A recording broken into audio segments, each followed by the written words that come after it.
చేసిన ప్రతి ఇంటర్వ్యూ వెనుక 3 కోణాలు ఉంటాయి. ఇదే ఫిల్మ్ ఇండస్ట్రీలో ఉంటూ మోహన్ బాబు గారి ఫ్యామిలీ కనుక పుట్టి ఉండకపోతే ఇప్పుడు అతని జర్నీ ఎలా ఉండేది? వేస్ట్ మాటలింగ్ ఆపి ఒకటి ప్రేక్షకులు ఊహించేది, బయట జనాలకు ఎలా ఉంటుంది. చిరంజీవి గారి ఫ్యామిలీ మోహన్ బాబు గారు ఎప్పుడు వారు నడుస్తుంటుంది, బాలకృష్ణ గారి ఫ్యామిలీకి చిరంజీవి ఏదో ఉంటుంది. అది ఎంతవరకు లోపల ఎలా ఉంటారు ఫ్యామిలీకి వారు? బాలకృష్ణ గారి వాళ్ళు నాకు తెలియదండి. మాది మీరు నన్ను అడుగుతున్నారు కాబట్టి మా ఫ్యామిలీ రెండు చేసేవాడు చెప్పేది చిరాకు వస్తుందండి అందరికి. మీకే చిరాకు అనిపించలే? ఆడియో ఫంక్షన్స్లలో నాన్నగారు మీకు రెగ్యులర్గా రొటీన్గా చెప్పే విషయం ఏంటి?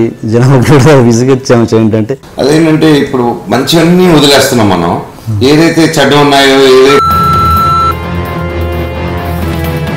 3 వాస్తవంగా చేసింది. జనాలకి చాలా ఇంట్రెస్ట్గా ఉండే క్వశ్చన్ ఒకటి. మీరు ఒక ప్రముఖ హీరోయిన్కి నాన్నగారి సినిమా చేస్తున్నప్పుడు విపరీతంగా మెసేజ్. అసలు ఇంటర్వ్యూ ఈరోజు రాత్రి 7 గంటలకి.